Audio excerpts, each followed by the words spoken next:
یہ مائک حضرت کے حوالے کرنے جا رہا ہوں. اس سے پہلے ہم ان کا استقبال نعرہ تکبیر اور نعرہ رسالت سے کریں.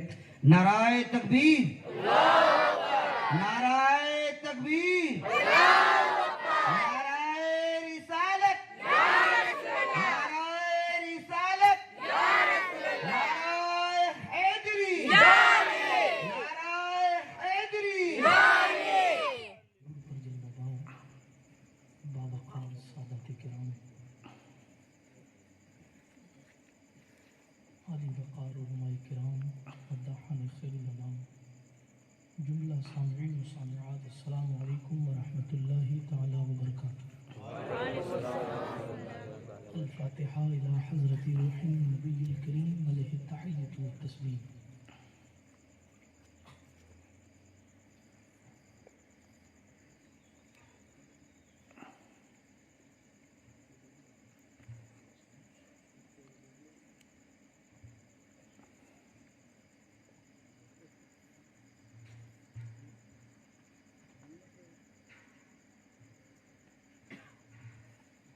وصلی اللہ تعالی علی خیر خلقہ ونور عرشہ وزینۃ فرشہ سیدنا ومولانا محمد وعلی آلہ واصحابہ وازواجہ وذریاتہ وعترتہ واہل بیتہ وعلماء امتہ واولیاء ملتہ وشہداء محبتہ اجمعین برحمتک یا ارحم الراحمین بحق لا الہ الا اللہ محمد رسول اللہ صلی اللہ تعالی علیہ وعلی آلہ وصحبہ وسلم. الحمدللہ منشی الخلق من عدم ثم الصلاة علی المختار فی القدم امن تذکر جیران بذی السلم مزجت دمعا جرا من مقلة بدم. مولاي صلی وسلم دائما ابدا علی حبیبک خیر الخلق کلہم محمد سید الکونین والثقلین والفریقین من عرب ومن عجم هو الحبیب الذی ترجى شفاعته لكل حول من الأهوال مقتحم. ثم الرضا عن أبي بكر وعن عمر وعن علي وعن عثمان ذي الكرم والآل والصحب ثم التابعين لهم أهل التقى والنقى والحلم والكرم. يا ربي بالمصطفى بلغ مقاصدنا، يا ربي بالمصطفى بلغ مقاصدنا، يا ربي بالمصطفى بلغ مقاصدنا.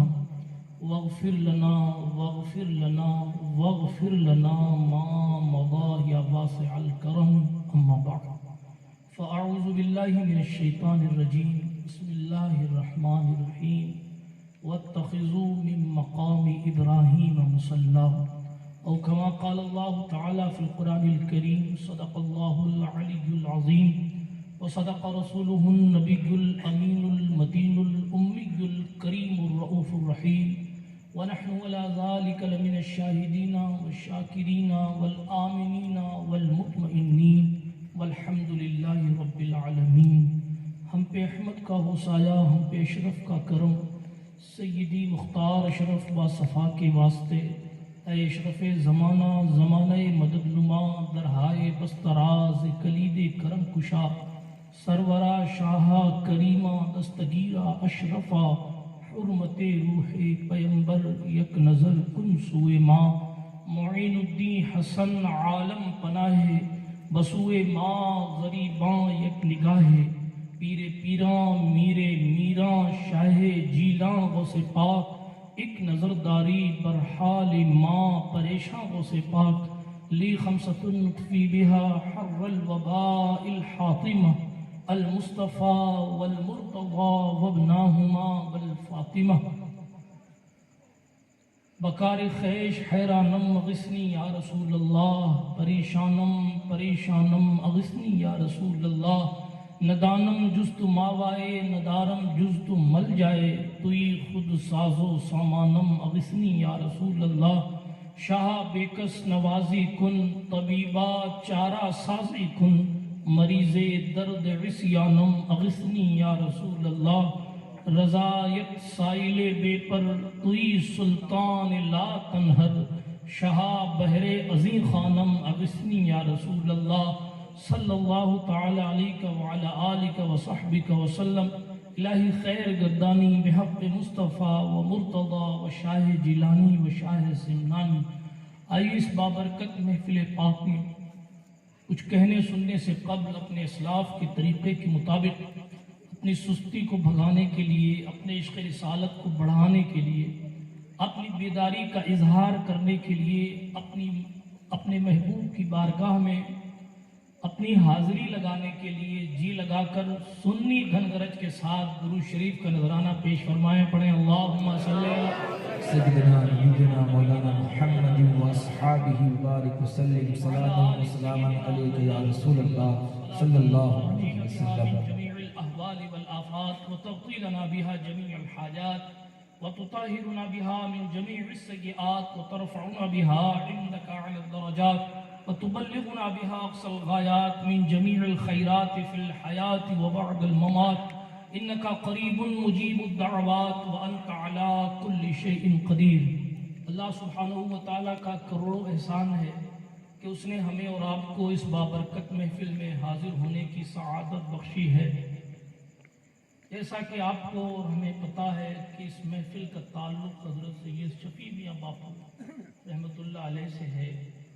ان کی بارگاہ میں ایصال ثواب کرنے کے لیے اس جلسے کو کل ہونا تھا، لیکن برسنے کے لیے بارش تھی اور اسٹیج کے لیے سہیل قادری نہیں تھے، اسی لیے شاید یہ جلسہ کل کے بجائے آج ہو رہا ہے.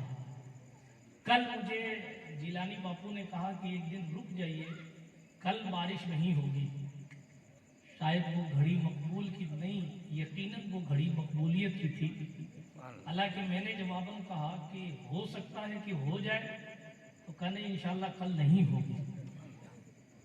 تو ظاہر ہے کہ کل سے آج تک، اور شاید یہ زندگی میں پہلی بار سید عبدالقادر صاحب ایسا ہوا ہوگا کہ تاریخ کبھی اور کی ہو اور جلسہ کا حضرت اگلے دن ہوگا. اچھا ٹھیک ہے، تو پھر اگلے دن جلسہ کر لیں. شاید ابھی تک کے سفر میں ایسا پہلی بار ہو رہا ہے. لیکن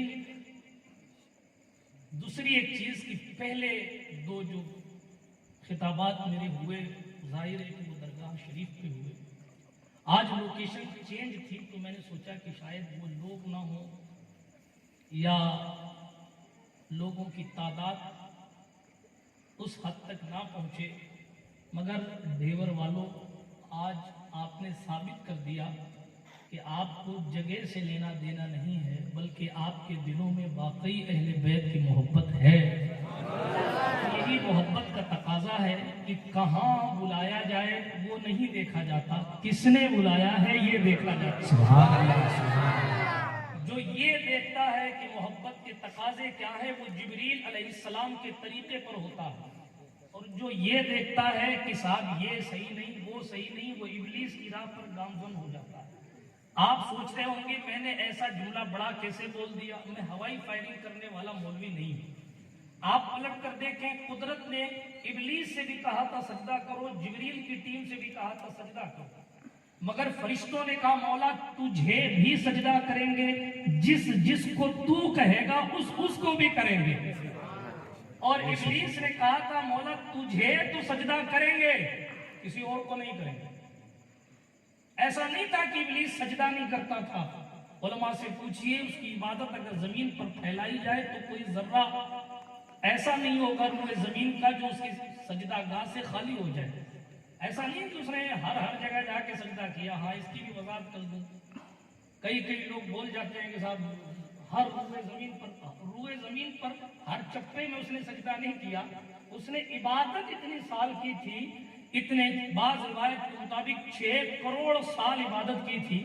اب 6 کروڑ سال کے سجدوں کو اگر آپ بانٹیں گے تو بانٹتے ایک سجدہ یہاں ایک یہاں ایک یہاں ایک یہاں ایک یہاں، اگر نشان لگانا شروع کریں گے تو زمین کا کوئی چپا نہیں بچے گا کہ صاحب اس نے اتنے سجدے کر رکھے ہیں. خیر بات سجدہ کرنے کی ہے تو وہ خدا کے سجدے کا منکر کبھی نہیں تھا. وہ دوسرا خدا نہیں مانتا تھا ابلیس، اس کا نام عزازیل تھا. فرشتوں کو پڑھاتا تھا، معلم الملکوت کہا جاتا تھا، فرشتے اس سے تعلیم لیتے تھے، جنت اس کا مسکن تھا، وہ جنت میں رہتا تھا، خداوند قدوس کے فرشتوں سے اس کا تعلق تھا، مگر وہ تھا جنات میں سے، بنایا گیا تھا آگ سے۔ خیر میں تفصیل میں نہیں جاتا کیونکہ میرا موضوع نہیں ہے، میں تیزی سے ایک بات صرف عرض کرتا ہوں جو میں نے کہہ دی، اس کی دلیل کے طور پر وہ خدا کو سجدہ کرتا تھا، لیکن اس نے کہا تجھے کروں گا، تیرے سوا کسی کو نہیں کروں گا، مگر محبت صرف خدا کو سجدہ کرنے میں وہاں نہیں تھی، محبت تو یہ تھی کہ تو جہاں جہاں جھکنے کو کہے گا وہاں وہاں جھکوں گا۔ اور جنہوں نے اللہ رب العزت جل مجدہ الکریم کا حکم مانا اور صحیح محبت کا راستہ ہمیں اور آپ کو بتایا، وہ جناب فرشتوں کی جماعت ہے کہ خدا بند قدوس کا حکم ماننا، خدا بند قدوس کی فرما برداری کرنا، یہی طریقہ محبت ہم کو فرشتوں نے سکھایا۔ یہ نہ سوچے کہ صرف خدا کو سجدہ کرنا ہے، اس کے علاوہ کسی کو نہیں۔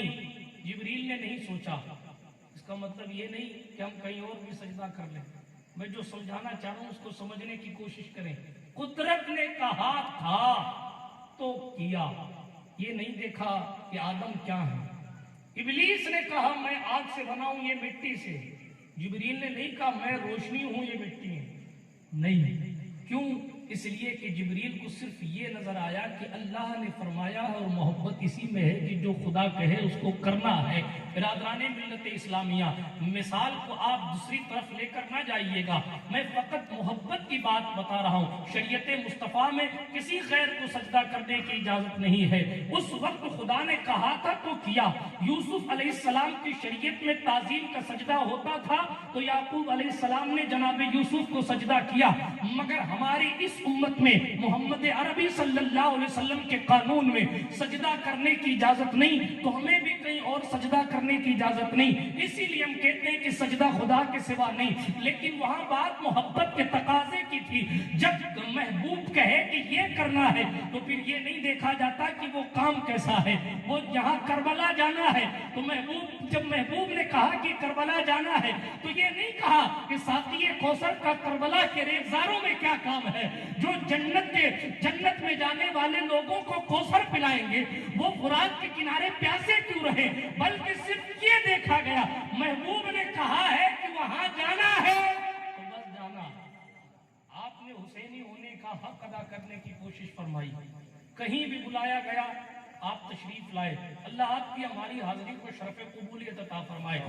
سنیں ایک تقریر، آج کی تقریر کا عنوان نسبت ہے جو مجھے دیا گیا ہے، اور اسی پر گفتگو تھوڑی دیر کرنی ہے۔ پچھلی بار کی طرح زیادہ لمبی تقریر تو نہیں کروں گا، لیکن آپ اپنی قوت سماعت کو تیز کر کے اپنی توجہ میری طرف رکھیے گا۔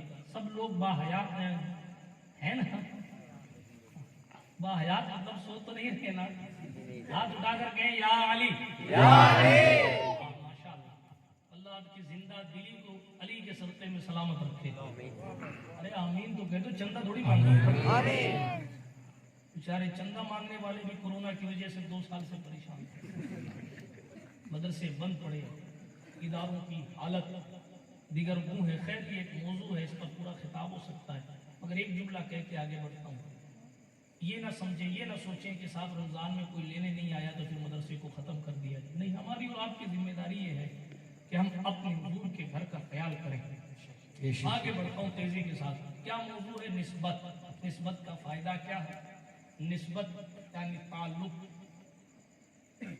نہ رکھنے والوں کے نقصانات کیا ہے، فائدہ کیا ہے، نسبت رکھنے والوں کی ترقی کیسے ہوئی، کہاں سے کون کیا پہنچ گیا، اس پر چند باتیں کر کے میں اپنی گفتگو کو ختم کرتا ہوں۔ آیت کریمہ کے ایک ٹکڑا میں نے پڑھا ہے، اس میں اللہ رب العزت کا حکم ہے کہ مقام ابراہیم کو مصلی بناؤ، یعنی وہاں نماز پڑھو۔ مصلی بنانے کا یہ مطلب نہیں ہے کہ مقام ابراہیم کے اوپر کھڑے ہو جاؤ۔ مصلی بنانے کا یہ مطلب ہے کہ مقام ابراہیم کی سیدھائی میں 2 رکعت نماز نفل واجب الطواف پڑھو۔ مسئلہ سن لیجئے پہلے، طواف اس وقت تک مکمل نہیں ہوگا، آپ نے 7 چکر لگا لیے، رکن اسود سے شروع کر کے رکن اسود پہ ختم کیا، 7 چکر پورے ہو گئے، مگر ابھی تک مکمل نہیں ہوگا جب تک کہ مقام ابراہیم کے سائے میں 2 رکعت نماز نفل واجب الطواف نہ پڑھ لی جائے۔ اب یہ مقام ابراہیم بھی اپنے اندر نسبت لیے ہوئے ہے اور یہ قرآن سے ثابت ہے، اور بھی بہت ساری چیزیں نسبتوں کے حوالے سے قرآن مقدس میں موجود ہیں۔ جو بات ذہن میں آئے گی، کیونکہ میں کوئی باضابطہ خطیب تو ہوں نہیں، جو بات ذہن میں آئے گی وہ میں آپ کی سماعت کی دہلیز پر رکھنے کی کوشش کروں گا۔ برادران ملت اسلامیہ، جب کسی چیز کا تعلق کسی چیز سے ہوتا ہے تو ہمارے علماء کرام فرماتے ہیں، آپ ان سے پوچھئے گا کہ نسبت سے شے ممتاز ہو جایا کرتی ہے، یعنی کسی چیز کو اگر بڑی چیز سے تعلق حاصل ہو گیا تو اس کی عزت آٹومیٹک بڑھ جاتی ہے۔ جیسے مثال کے طور پر یہ کرسی ہے، یہ کرسی اگر کسی آفس میں رکھی رہے تو اس کی وہ عزت اور تکریم نہیں ہوگی جو کرسی یہاں رکھ دینے کے بعد اس کی عزت بڑھ جاتی ہے۔ اس کرسی کا مالک اپنے آفس میں تو اس کرسی پر بیٹھتا ہے، مگر جب یہ کرسی اس ممبر پر رکھ دی جاتی ہے تو چونکہ اسے ممبر رسول سے نسبت ہو گئی، اس لیے اب کرسی کا مالک بھی اس پر نہیں بیٹھتا، بلکہ کہتا خطیب صاحب بیٹھیں گے، عالم صاحب بیٹھیں گے، مداح رسول صاحب بیٹھیں گے، کیونکہ صاحب نسبت بدل گئی۔ یہ مائک کہیں اور جائے تو جناب بھجن کے لیے بھی استعمال ہوتا ہے، مگر یہی مائک، میں مثال دے رہا ہوں، حالانکہ نہ کہ یہ جیلانی بابو کا مائک ہے، میں ایک مثال دے رہا ہوں، تیزی کے ساتھ عرض کر رہا ہوں۔ بتانا مقصود یہ ہے کہ یہ چیز اگر کسی اور محفل کی زینت ہو جائے تو آپ اس کی تکریم نہیں کریں گے، آپ اس کی عزت نہیں کریں گے، لیکن اس چیز کو اگر یہاں سے نسبت حاصل ہو جائے تو آٹومیٹکلی اس کی عزت بڑھ جایا کرتی ہے۔ یہ تختے کہیں اور بھی جا کر لگتے ہوں گے، یہ ٹیبل کہیں اور بھی جا کر لگتے ہوں گے، شاید کسی کے گھر شادی کی زینت ہو، کسی شادی میں جناب ممبر کی زینت ہو، کرسی کی زینت ہو، کسی شادی میں اسٹیج بنتا ہو، لیکن جناب والا ان تختوں کی تقدیر اس وقت بدل جاتی ہے جب یہ رسول اللہ کی محفل میں آتے ہیں، کیونکہ جناب انہیں نسبت رسول پاک کی محفل سے ہو گئی۔ اب انہیں کوئی صرف پارٹیے نہیں کہتا، بلکہ انہیں اسٹیج کہا جاتا ہے، ممبر رسول کہا جاتا ہے، ممبر شریف کہا جاتا ہے۔ یہ ہے نسبت کے فائدے۔ میں ایسی بہت ساری چیزیں گنا سکتا ہوں جو آپ کے ذہن کے دریچوں کو کھول دے۔ آئیے چلتے ہیں قرآن مقدس کی طرف۔ ایک لکڑی ہے، ایک سوکھا ہوا پیڑ ہے، اس پیڑ میں پتے نہیں ہیں، پتجھڑ کا موسم ہے، وہ پھل نہیں دیتا ہے، بوڑھا ہو چکا ہے، لیکن جناب والا ایک لکڑہارا، ایک نجار وہ بڑھئی ایک پیڑ کے پاس پہنچتا ہے، اس پیڑ کو کاٹتا ہے، کاٹنے کے بعد اس کے پٹرے بناتا ہے، پٹرے بنانے کے بعد وہ قرآن شریف کا رحل تیار کرتا ہے۔ اب وہ آپ کی اور ہمارے گھر کی زینت بنتا ہے۔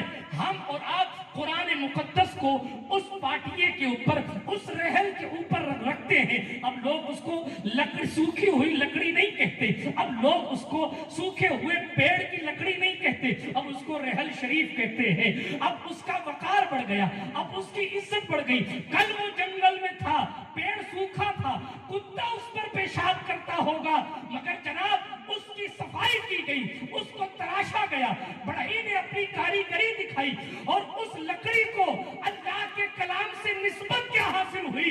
اب مفتی صاحب بھی اس کو چوم رہے ہیں، سید صاحب بھی اس کو چوم رہے ہیں، ہر باوقار انسان اس کو چوم رہا ہے۔ کیوں چومتا ہے؟ اس لکڑی کی اپنی کوئی تاثیر نہیں ہے۔ اگر کوئی تعلق ہے تو اس کو قرآن سے تعلق حاصل ہو۔ یہ ہے نسبت ہوئی قرآن سے تو رحل بے مثال۔ عورتیں بہت آئیں دنیا میں، بہت آئیں عورتیں، مگر جن عورتوں کو حضور علیہ السلام سے نسبت حاصل ہو گئی انہیں ازواج مطہرات کہا جاتا ہے، مطلب پاک بیویاں۔ اگر کسی ایک کے بارے میں بھی عقیدہ فاسد ہے تو آپ ازواج مطہرات کو نہیں مانتے۔ جو حضور کی بیویوں کو نہیں مانے، اس کی بیوی اس کی نکاح میں کس معنی میں رہے گی؟ ہاں معاف کیجیے گا جملے برے لگے تو، مگر حقیقت یہ ہے، ہم کہتے ہیں ازواج مطہرات۔ حضور کی بیویوں کی بہت سی اسپیشلٹیز ہیں، بہت سی خوبیاں۔ لوگ کہتے ہیں حضور معاذ اللہ انتقال کر گئے، ہمارا پڑوسی کہتا ہے مر گئے۔ یار حکم تو یہ ہے کہ کسی کا شوہر انتقال کر جائے تو اس سے دوسرا نکاح دوسرا مومن کر سکتا ہے، مگر حضور کی بیویوں کی شان یہ ہے، ان کے لیے اجازت نہیں کہ وہ کسی اور سے نکاح کریں۔ کیوں؟ ہم اپنے عشق میں کہتے ہیں تو زندہ ہے واللہ، جب زندہ ہے تو پھر کسی اور سے نکاح ممکن کیسے؟ ہاں ایک لمبا چیپٹر ہے، یہ ہے حیات النبی کے تعلق سے، ادھر نہیں جاتا، کبھی ربیع الاول شریف میں بولوں گا کہ کسی اور موقع پر حضور کی زندگی بعد ممات۔ لیکن بتا میں کیا رہا ہوں، حضور علیہ السلام کی پاک بیویاں، ازواج مطہرات، اور بھی عورتیں ہیں خاندان میں، اور بھی عورتیں ہیں جناب والا قریش میں، اور بھی عورتیں عیسیٰ کے دور میں عورتیں ہیں، موسیٰ کے دور میں عورتیں ہیں، نوح علیہ السلام کے دور میں عورتیں، اور انبیاء کرام کے دور میں عورتیں، مگر میں نہیں کہتا، اللہ کا قرآن کہتا ہے۔ حافظ صاحب سے پوچھ لیجئے، یا نساء النبی لستن کاحد من النساء، عورتیں بہت ہیں مگر اے نبی کی بیویوں، اے نبی کی بیویوں، عورتوں میں سے کوئی تمہاری طرح نہیں ہے، عورتوں میں سے تمہاری طرح کوئی کیوں نہیں ہے؟ کیونکہ سب کے مقدر اپنی جگہ ہے، تمہیں جو نسبت حاصل ہے وہ چونکہ کائنات کی تمام افضل، تمام ذوات سے افضل ذات محمد عربی سے تمہیں نسبت ہو گئی ہے، تو اس لیے دنیا کی تمام عورتوں میں تمہیں بہترین عورتیں بنا دی۔ بے شک، سبحان اللہ سبحان اللہ۔ تعلق،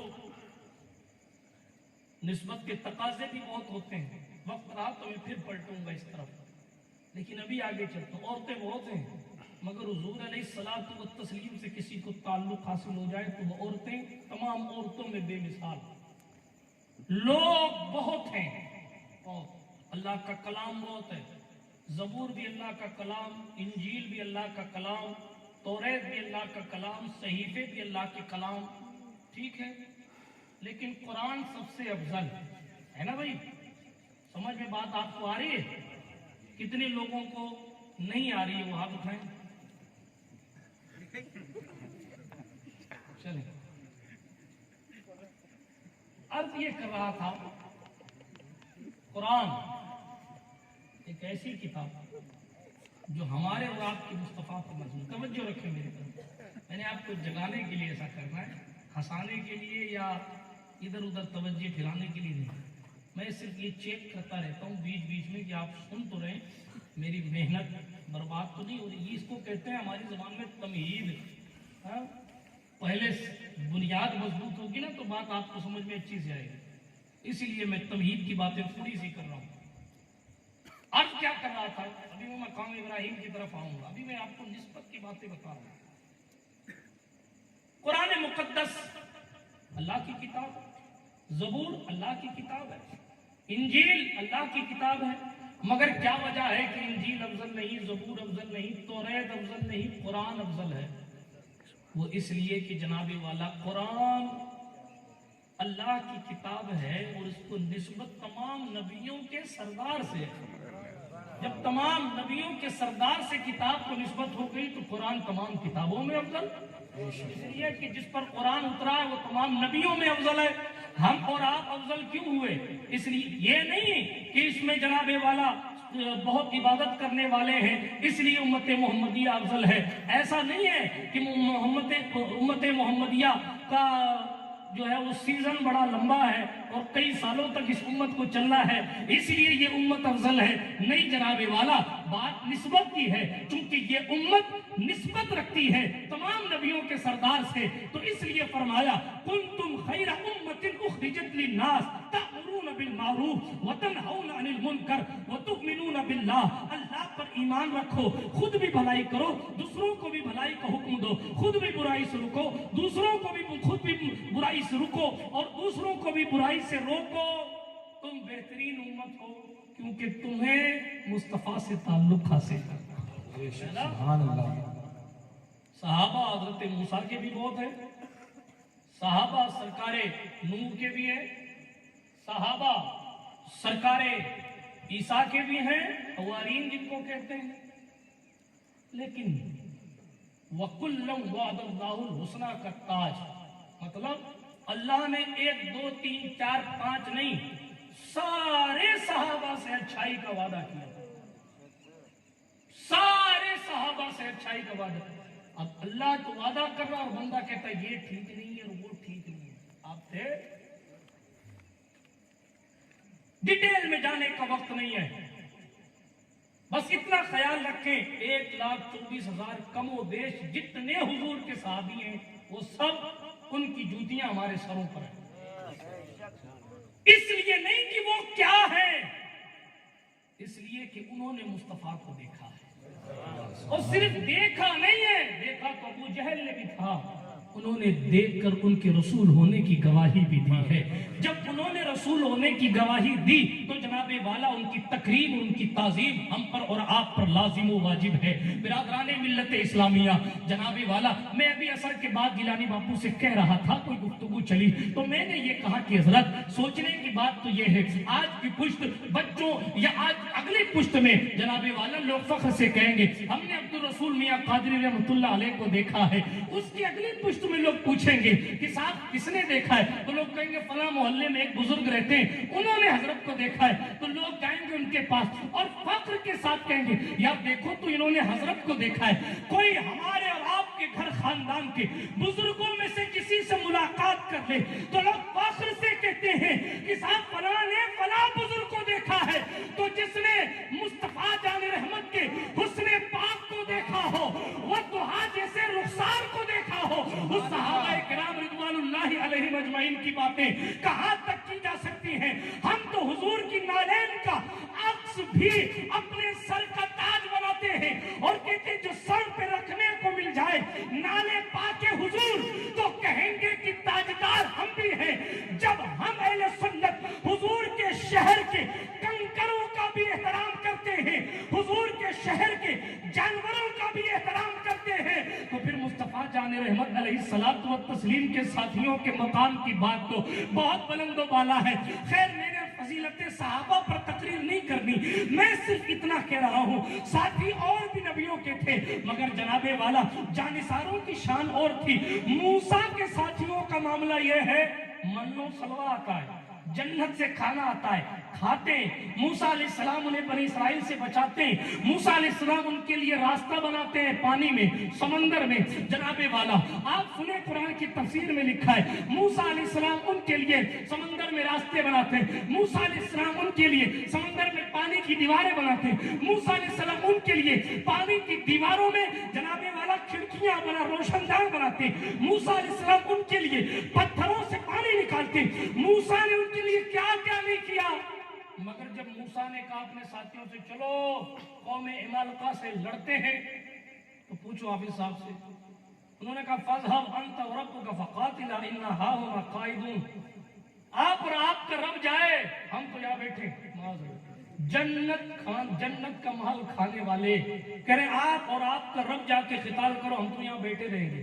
مگر مصطفیٰ والوں کی شان یہ پیٹ پر پتھر بندھے ہیں، پیٹ پیٹ سے لگا ہوا ہے بھوک کی وجہ سے، مدت گزر گئی کھانے کو کچھ ملا نہیں، ایک کھجور کی گٹھلی صبح کھائی جاتی ہے، افطار میں اسی کو چوس کر دل کو تسلی دی جاتی ہے، پیٹ پر پتھر بندھے ہوئے 6 تلواریں لے کر 8 گھوڑے لے کر بدر کے میدان میں اتر گئے۔ یہودیوں نے کہا کس کا منہ دیکھنے آئے ہو، 1000 کے لشکر جرار سے تم 300 لوگ کیا لڑو گے، تمہارے پاس تلواریں نہیں، گھوڑے نہیں، اونٹ نہیں، طاقت نہیں، سارے سورما تو ادھر ہے، تم کس سے لڑو گے؟ حفیظ جالندری نے کہا عاشقوں نے جواب دیا نہ تیغ و تیر پر تکیا، نہ خنجر پر نہ بھالے پر بھروسہ ہے تو اس سادی سی کالی کملی والے۔ نعرہ تکبیر، نعرہ رسالت اور نعرہ ختم نبوت۔ برادران ملت اسلامیہ یہ صحابہ ہیں، بہرحال میں کسی کے صحابی کی تلخیص نہیں کر رہا مگر یہ ببانگے تو حل کہتا ہوں، اس نیل گگن میں اس فرش زمین میں عاشق بہت دیکھے ہوں گے مگر ایسے جانثار نہیں دیکھے جیسے جانثار اللہ نے محمد عربی کو عطا فرمائے تھے، اللہ نے حضور کو جیسے صحابہ دیے تھے۔ اور جماعت کے لوگ رشک کرتے ہیں کاش ہمیں صدیق اکبر کی ٹیم کا کوئی ایسا ملا ہوتا تو ہم بھی اپنے مقدر پر رشک کرتے۔ خیر فرق بہت ہے، میں نے صرف اتنا کہنا ہے ساتھی تو اور بھی نبیوں کے تھے مگر رضی اللہ عنہم ورضوا عنہ کا تاج اللہ نے مصطفیٰ جان رحمت کے ساتھیوں کو عطا فرمایا۔ کیوں دیا؟ اس لیے کہ یہ نہ دیکھا جائے کہ کس کی عمر کتنی ہے، یہ نہ دیکھا جائے کہ کس کا عمل کتنا ہے۔ اگر عمل دیکھتے تو پہلے کے نبیوں کی امتوں میں جو ان کے صحابہ تھے ان کی تو 600 سال 700 سال 800 سال عمریں تھی. 800 سال عمر رکھنے والا ایک طرف، اور 40 سال تو بڑی چیز ہو گئی. ایک بندہ ایک وقت بھی نماز نہ پڑھے، ایمان لایا، حضور کو دیکھا، انتقال کر گیا، صرف اتنا ہی ہوا، صحابی ہے. اس لیے کہ ایمان کی حالت میں حضور سے مل گیا. ہاں، دیکھنا بھی شرط نہیں ہے جی، ملاقات ہے. اگر دیکھنا شرط ہوتا تو جو لوگ نابینا تھے انہیں صحابی نہیں کہا جاتا، لیکن انہیں کہا جاتا ہے. تو ان آنکھوں سے دیکھنا ضروری نہیں. شرف لقاء، ملاقات ہوئی ہو حضور سے، بس حضور سے ملاقات ہو گئی، آپ صحابی ہو. وقت کا غوث اعظم، ہاں 15 سال تک کرخ کے ویرانے میں ایک ایک رات میں پورا قرآن آمین کرتا ہے، مگر کسی صحابی کے قدم کی برابری نہیں کر سکتا. کیوں؟ عمل نہیں دیکھنا ہے. پھر کیا دیکھنا ہے؟ نسبت. کیا ہے؟ نسبت. کتنا بڑا تہجد گزار نہیں پتا. ایک تھا نا، ایک نوجوان یہودی تھا، مصطفیٰ جان رحمت علیہ الصلوۃ والتسلیم سے بڑا بغض رکھتا تھا. اس کا باپ بھی سخت یہودی تھا، مگر جناب یہ الگ بات ہے کہ پیٹھ پیچھے حضور کی برائی دیکھی تھی، مگر ایک دن اس جلوے والضحیٰ پر نظر پڑ گئی. ایک دن ان کالی زلفوں والوں پر نگاہ پڑی. اللہ اکبر، ہم نے تو دیکھا نہیں، مگر جنہوں نے دیکھا ہے ان کی کیفیت بدلی. پیر سرکار سید مہر علی شاہ صاحب گولڑوی جیلانی رضی اللہ تعالیٰ عنہ ہیں سفر حرمین شریفین میں. وادی حمراء ہے، عصر کی نماز کا وقت ہے. عصر کی نماز تھکے ہوئے ہیں، قصر پڑھنی تھی یا حضر پڑھنی تھی، جو بھی پڑھنی تھی، جلدی میں سنت غیر موقدہ کو ترک کر دیا اور فرض پڑھ کے سو گئے. چونکہ تھکاوٹ بہت تھی، بھلے ہی جان بوجھ کر نہ سوئے ہو، آنکھ لگ گئی. جب آنکھ لگی تو مصطفیٰ جان رحمت کا دیدار ہوا. اور سادات کرام بالخصوص سنیں جناب، نسبت کے تقاضے بھی بہت ہوتے ہیں. جب آنکھ بند ہوئی تو سرکار رسالت مآب خود تشریف لائے. پیر مہر علی نے حضور کو دیکھا اور حضور نے پلٹ کر کہا، مہر علی مجھے دیکھنے کا اشتیاق رکھتے ہو اور میری سنتوں کو چھوڑتے ہو؟ اللہ اکبر. اتنا کہنا تھا کہ مہر علی سرکار کی آنکھ کھلی، مگر چونکہ ابھی تازہ حسن دیکھا تھا، اب عکاسی کرنے پر آئے تو کہنے لگے، اس صورت میں جان آکھا کہ جانے جہانا. جناب پوری عکاسی پورے کلام میں کی، اور کلام میں ساری عکاسی، پورا کلام پنجابی میں لکھنے کے بعد آخر میں کہا، کتھے مہر علی کتھے تیری ساتھ گستاخ رکھیاں کتھے جا رہی.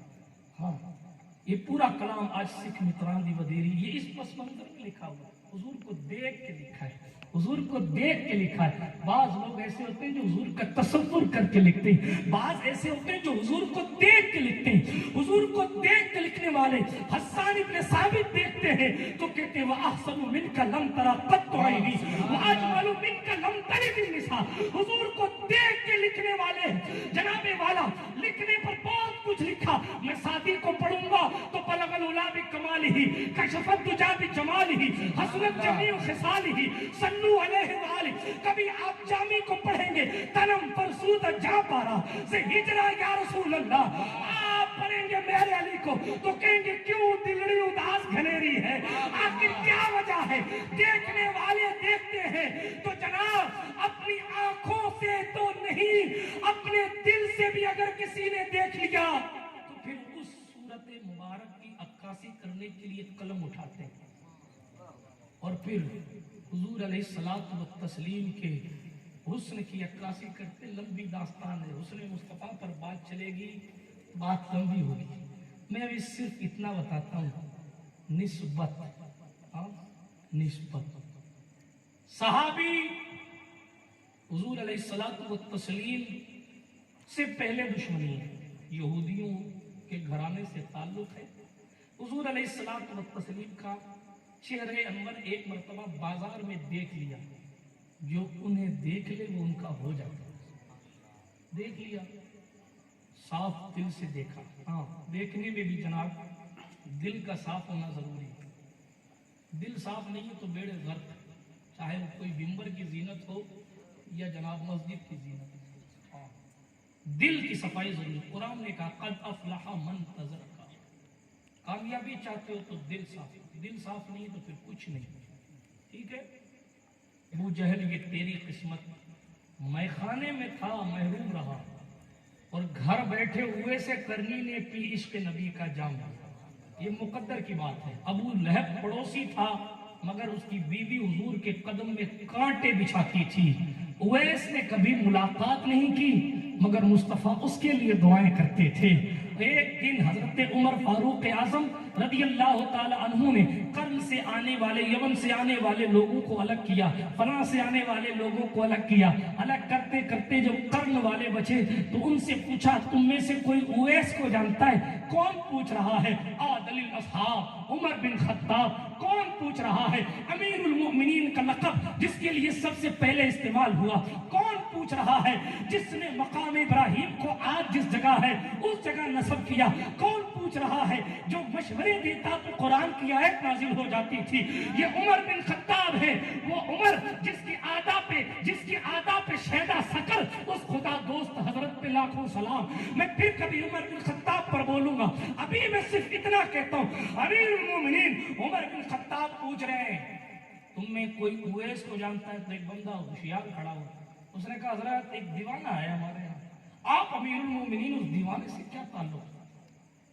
آپ کو اس سے کیا لینا دینا؟ آپ کو معلوم ہے عمر فاروق کے سامنے جیسے اس نے ایسا کہا نا، حضرت عمر نے اس کو ڈانٹ دیا، او خاموش بیٹھ جا، تجھے کیا معلوم اس دیوانے کی پہنچ کہاں تک؟ تو اسے دیوانہ کہتا ہے۔ اور مصطفیٰ پاک نے مجھے کہا اے عمر، جب تیری ملاقات ہوئے سے ہو تو امت کے لیے بھی دعا کرا لینا، اپنے لیے بھی دعا کرا لینا۔ سبحان اللہ سبحان اللہ۔ یہ دیوانہ ہے، صحابی نہیں ہے، مگر صحابہ اپنے مقدر کو جناب والا اش کی نگاہ سے دیکھتے ہیں کہ ان سے ملاقات ہوئی۔ خیر موضوع بکھر جائے گا، میں تیزی کے ساتھ اپنی گفتگو نسبت کے پلیٹ فارم پر دوڑا کر تیزی کے ساتھ بات مکمل کرتا ہوں۔ تو تمام صحابہ چونکہ حضور سے نسبت ہے، کس سے نسبت ہے؟ زور سے بولو، حضور سے۔ ہاں، اسی لیے ان کی تعظیم و تکریم کی جائے، نسبت صحابیت، چونکہ حضور کے ساتھی ہونے کی نسبت انہیں حاصل ہے، اس لیے قیامت تک جتنی جماعتیں آتی رہیں گی ان تمام جماعتوں میں سب سے افضل جماعت صحابہ کی جماعت، اور آدم سے لے کے عیسیٰ تک جتنے ساتھی انبیاء کرام کے آئے ہیں ان تمام ساتھیوں میں بھی سب سے افضل جماعت حضور کے صحابہ کی جماعت۔ کیوں ہے؟ اس لیے کہ اسے نسبت سید الانبیاء سے آتی، ساری باتیں نسبت کی ہیں۔ آگے چلیں، صحابہ بے مثال کیونکہ حضور سے نسبت، قرآن بے مثال کیونکہ حضور سے نسبت، عورتیں بے مثال کیونکہ حضور سے نسبت ہوتی گئی۔ حالات بدلتے گئے، زمانے بہت آئے، حسین سے حسین زمانے آئے، ہم اس دور میں ماڈرن زندگی گزار رہے ہیں۔ ان لوگوں کے پاس فریج نہیں تھا، ہمارے پاس فریج ہے۔ صحابہ کے پاس انٹرنیٹ نہیں تھا، ہمارے پاس انٹرنیٹ ہے۔ صحابہ کے پاس انورٹر نہیں تھا، ہمارے پاس انورٹر ہے۔ صحابہ کے پاس جنریٹر نہیں تھا، ہمارے پاس جنریٹر ہے۔ صحابہ کے پاس سراہی نہیں تھی، ہمارے پاس مٹکیاں ہیں۔ صحابہ کے پاس بہت ساری ظاہری طور پر چیزیں نہیں تھیں، ہمارے پاس ہیں، مگر پھر بھی دور صحابہ کا افضل ہے۔ کیوں بھائی؟ ترقی یافتہ دور تو یہ ہے، افضل اسے ہونا چاہیے۔ عقل کے گھوڑے دوڑے تو یہ کہنا چاہیے کہ جناب اسپیشل کپڑے اس دور میں ہیں، اس دور میں تو لوگ ٹاٹ کے لباس پہنتے تھے، غریبی کا عالم یہ تھا، بعض صحابہ ایک ایک کپڑے پر پوری زندگی گزار دیتے تھے۔ آج رنگ برنگی ٹوپیاں تو اس دور میں ہیں، جناب والا رنگ برنگے جبے تو اس دور میں ہیں، ایک سے بڑھ کر ایک رومال اور باندھنے کا انداز تو اس دور میں ہے۔ تو پھر جناب اس دور کو افضل ہونا چاہیے، اس دور کو ہونا چاہیے۔ وہ دور کون کیوں افضل؟ جواب آئے گا جناب، اس دور کو حضور کی ظاہری زندگی سے نسبت نہیں، اس دور کو تھی یہ نہ دیکھو کہ دنیا کہاں پہنچی، یہ دیکھو کہ مصطفیٰ کہاں ہے۔ مصطفیٰ جان رحمت صلی اللہ علیہ وسلم سے جن کو ظاہری طور پر تعلق حاصل ہوا، اسی لیے وہ لوگ بھی تمام لوگوں میں بہتر ہوئے، اور حضور علیہ السلام نے خود فرمایا خیر القرون قرنی ثم الذین یلونہم ثم الذین یلونہم، بہترین زمانہ میرا، بہترین زمانہ میرا۔ آپ کہنا ہم تو ترقی میں ہیں، نہیں صاحب، ترقی تو اس دور میں تھی جس دور میں مصطفیٰ جان رحمت اس سرزمین پر تشریف رکھتے تھے۔ کیوں تھی؟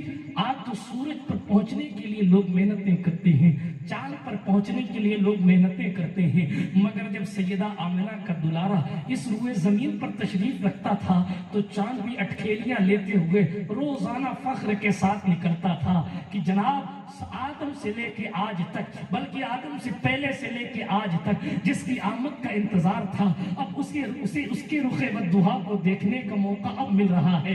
سورج اپنی شعاؤں کو خوبصورت انداز میں پھیلاتا اور جناب من چلا ہو کر صبح سے لے کر شام تک مصطفیٰ جان رحمت کو دیکھا کرتا، اور اس لیے کہ سورج بھی جانتا آج تک تو ان کے انتظار میں گزارا ہے، ہماری جو روشنی ہے وہ ان کے رخسار اطہر کا صدقہ ہے، وہ ان کے قدمان ناز کے نور کا صدقہ ہے، اس لیے سورج بھی اپنے مقدر پر رشک کرتا تھا۔ خیر برادران ملت اسلامیہ، ایسا نہیں ہے کہ حضور اب نہیں ہے، حضور جس دن نہیں ہوں گے اس دن ہی سورج کا چراغ بجھ جائے گا۔ ہاں، جب سور پھونکا جائے گا تو منزل کچھ اور ہوگی۔ میں پھر حیات النبی پر گفتگو نہیں کرتا، ابھی میں صرف نسبت کی بات کروں۔ زمانے کو حضور سے نسبت ہوئی تو وہ زمانہ بہتر ہو گیا۔ آؤ، یہ ساری چیزیں آپ نے سنی، چلتے ہیں مقام ابراہیم پر۔ جو لوگ گئے ہیں ان سے پوچھئے گا، ایک پتھر ہے، جالی سے اس کو محفوظ کیا گیا ہے۔ اب سرکار ابراہیم علیہ السلام سے منسوب یہ پتھر خانہ کعبہ سے تھوڑی سی دوری پر ہے۔ یہ پتھر، سنیے تیزی کے ساتھ، قیمتی بات ابھی بھی قیمتی کر رہا تھا، توجہ کے ساتھ آپ سن تو رہے نا؟ سبحان اللہ کہیں، سبحان اللہ۔ مجھے کبھی کبھی شک ہونے لگتا ہے کہ کیونکہ مجھے گجراتی آتی نہیں، نہ میں کچھی بول پاتا ہوں نہ ہی زیادہ اچھی بول پاتا ہوں، اسی لیے آپ ہاں ہوں سبحان اللہ ماشاءاللہ کرتے رہا کریں، تاکہ آپ کے خوبصورت چہروں کو دیکھ کر مجھے یہ اندازہ ہوتا رہے کہ بات آپ کی سمجھ میں آتی ہے۔ بہت شک میں ہے آپ، ایسا محسوس ہو رہا ہے کوئی طلاق کا مسئلہ میں نے آپ سے پوچھ لیا اور آپ گھر میں اس کا جواب دے، ایسا تو نہیں ہے نا؟ آپ کیوں ٹینشن؟ آپ تو سیدوں کی نگری میں رہتے ہیں، نسبت ہی نسبت ہے، دائیں نسبت بائیں نسبت آگے نسبت پیچھے نسبت۔ اچھا نسبت بھی غوث پاک سرکار کی نسبت، ہاں حضور غوث پاک فرماتے ہیں کسی نے پوچھا، بات بیچ میں آ گئی تو سنا دوں، آپ کے مقدر پر خوش ہو جائیں آپ۔ غوث پاک سرکار سے کسی نے پوچھا حضور کوئی آپ کا مرید نہ ہو، کوئی آپ کا مرید نہ ہو، آپ کا زمانہ نہ پائے، آپ کا مرید نہ ہو، اور وہ کہے کہ میں غوث پاک کا مرید ہوں، کہے آپ کے سلسلے میں داخل ہو جائے تو کیا وہ آپ کا مرید ہے؟ سخی شہنشاہ نے فرمایا بے شک وہ میرا مرید ہے۔ سبحان اللہ۔ کیا فرمایا؟ فرمایا چونکہ اس نے میری نسبت کو خدا کے دربار میں پیش کیا، اس کے عمل برے بھی ہوئے تو میں اپنے خدا کے کرم پر یقین رکھتا ہوں وہ عمل کو نہیں دیکھے گا، عبد القادر کی نسبت کو دیکھے گا۔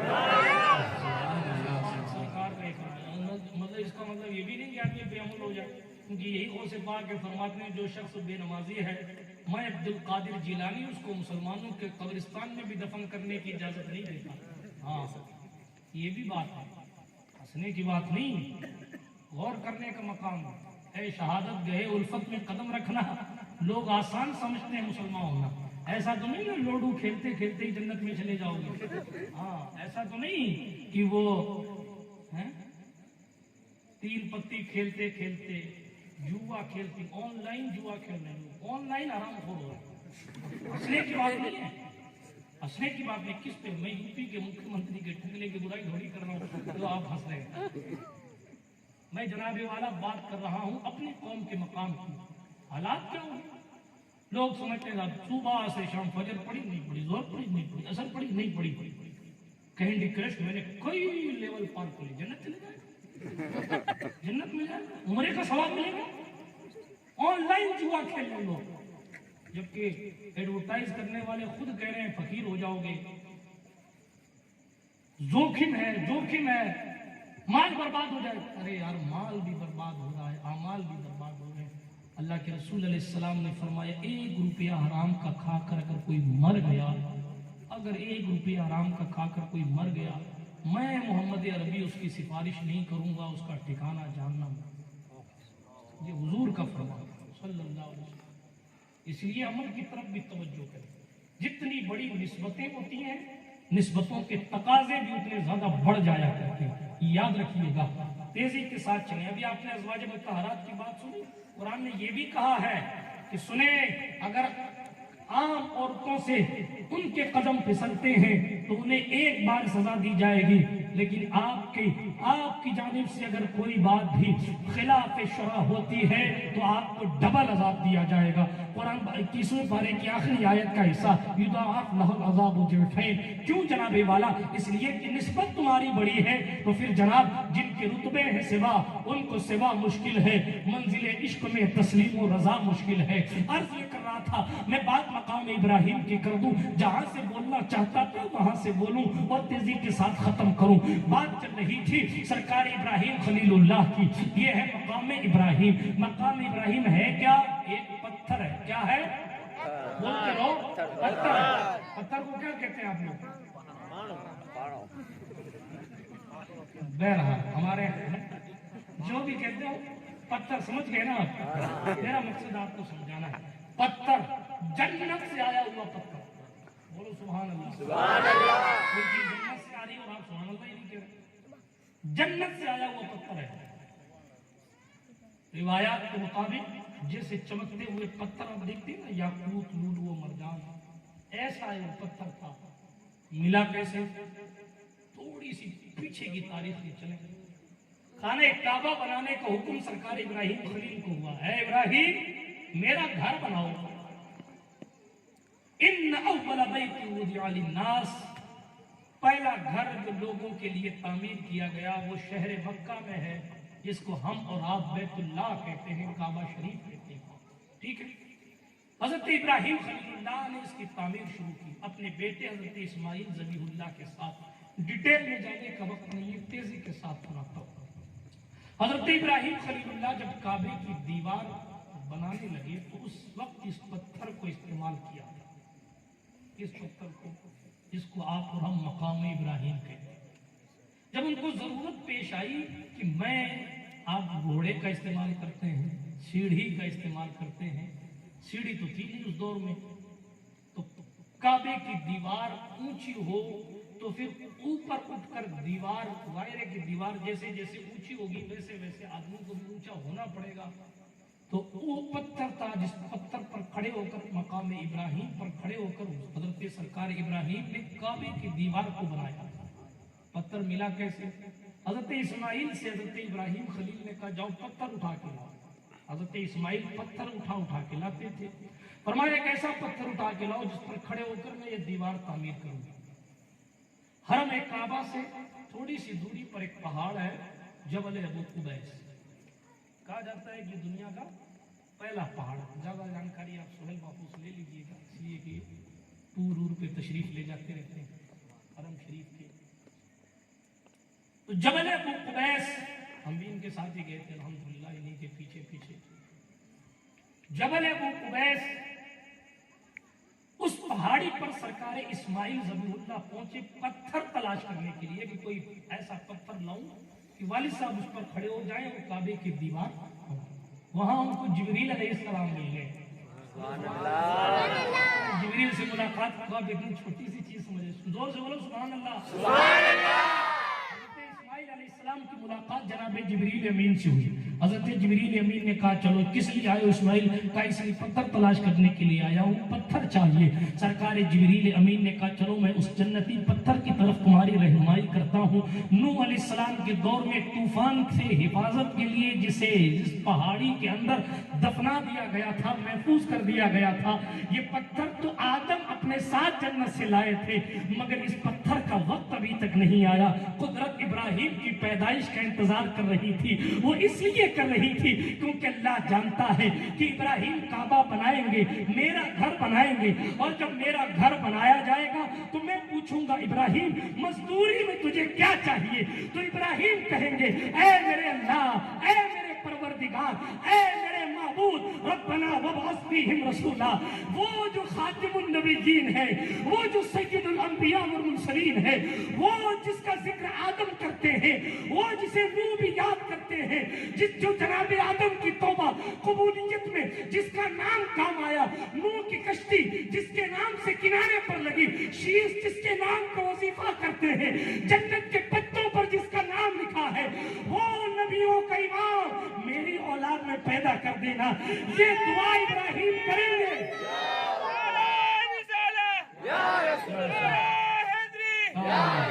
یہ دعا ابراہیم کریں گے. اسی لیے فرشتوں اس پہاڑ کو محفوظ, اس پہاڑ کے اندر اس پتھر کو محفوظ کر دو. جب کعبہ بنانے کا وقت آئے گا, ابراہیم کو تعمیر کا کام سونپا جائے گا. اس وقت اسماعیل جب پتھر لینے آئیں گے, چونکہ نسباً یہ بھی دادا محمد عربی کے ہیں, اے جبریل تم جانا پتھر اٹھا کر اسماعیل کو دے دے. سبحان اللہ. یہ کعبے میں لگائیں گے. اچھا صاحب, جنتی پتھر جبل ابو قبیس میں مدفون, 2 پتھر دیے. کہا یہ بڑا پتھر ہے, یہ چھوٹا پتھر ہے. اس بڑے پتھر پر کہنا حضرت ابراہیم سے کہ کھڑے ہو جائیں اور کعبے کی دیوار بنائیں, اور اس چھوٹے پتھر کو ایک کونے میں لگا دیں. چھوٹے پتھر کو حجر اسود کہا جاتا ہے, بڑے پتھر کو مقام ابراہیم کہا جاتا ہے.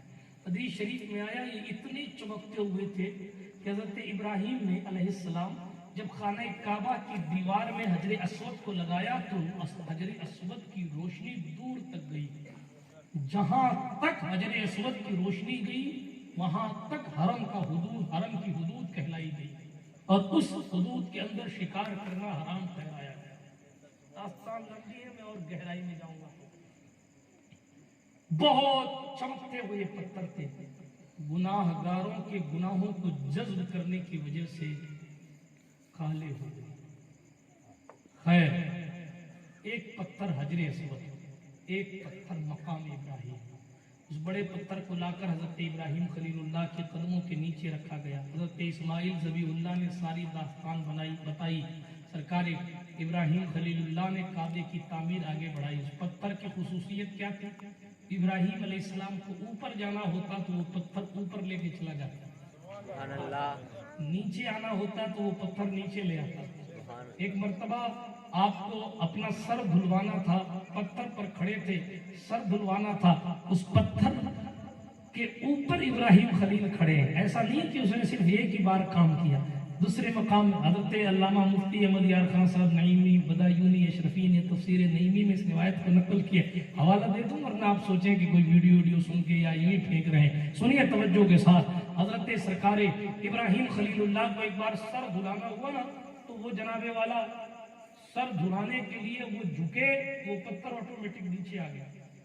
پھر جناب یہ وہ پتھر ہے مقام ابراہیم, جنت کا پتھر, اس کو مقام ابراہیم کیوں کہتے ہیں؟ اچھا, اس پتھر کا استعمال ایک بار اور حضرت ابراہیم خلیل اللہ نے کیا. پہلے تعمیر کا قصہ سن لیجیے. تعمیر مکمل ہوئی, حضرت ابراہیم کو اوپر جانا ہے تو پتھر اوپر چلا جاتا, نیچے آتے پتھر اٹھانے کے لیے تو وہ پتھر نیچے آ جاتا. آج آپ اور ہم بجلی سے لفٹ میں سفر کرتے ہیں, مگر لفٹ کا تصور قدرت نے زمانہ پہلے دے دیا. وہاں کسی بجلی کی ضرورت نہیں, وہاں نبی کے قدمان ناز کی نسبت کافی تھی.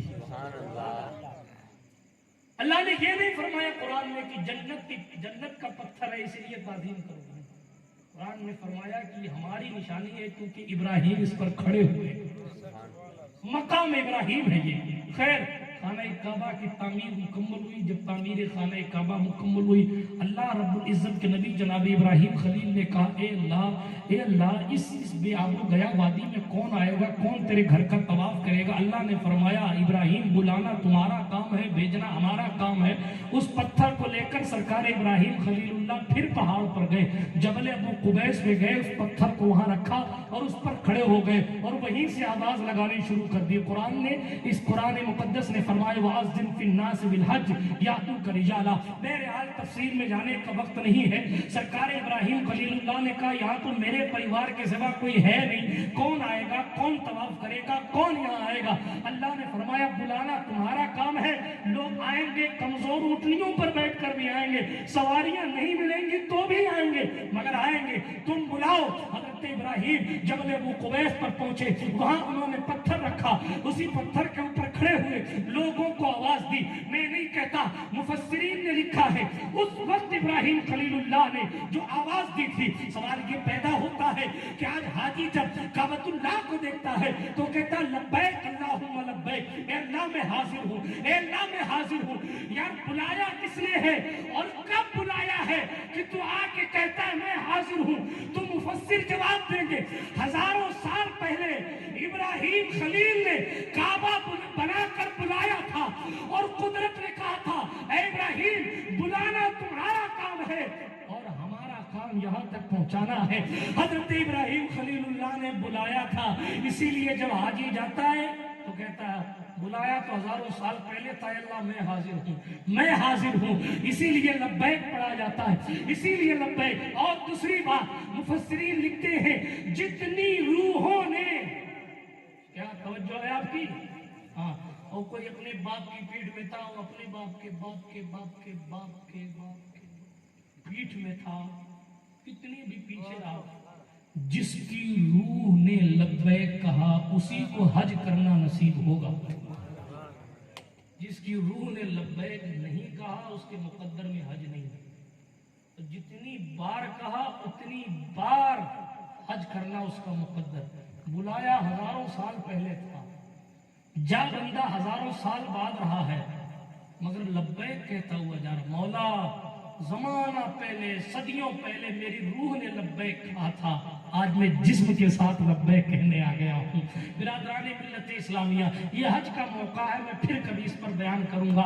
ابھی میں عرض یہ کر رہا تھا، سرکار ابراہیم خلیل اللہ مقام ابراہیم پر کھڑے۔ اب یہ ہے، یہ تو بیک گراؤنڈ اس پتھر کا، آپ کو بات سمجھ میں آ گئی؟ اب آئیے نسبت کی طرف۔ وہ جنت کا پتھر ہے، حضرت ابراہیم اس پر کھڑے ہوئے، ٹھیک ہے؟ حضرت ابراہیم علیہ السلام کے قدم سے کوئی پتھر لگ جائے تو وہ اللہ کی نشانی ہو گیا۔ بولو نا سبحان اللہ، اللہ کی نشانی۔ اور ایسی نشانی صحابہ، غوث ہو کوئی وقت کا، صحابہ ہوں، اہل بیت ہوں، ان کو بھی، بلکہ سید الانبیاء اور مرسلین نے خود کر کے دکھایا کہ خود حضور علیہ السلام نے بھی اس پتھر کے سائے میں 2 رکعت نماز پڑھی۔ اے اللہ، ہم آئے تھے تیرا گھر دیکھنے، تو ابراہیم کے قدم سے لگے ہوئے پتھر کے سامنے ہمیں کھڑا کر رہا ہے۔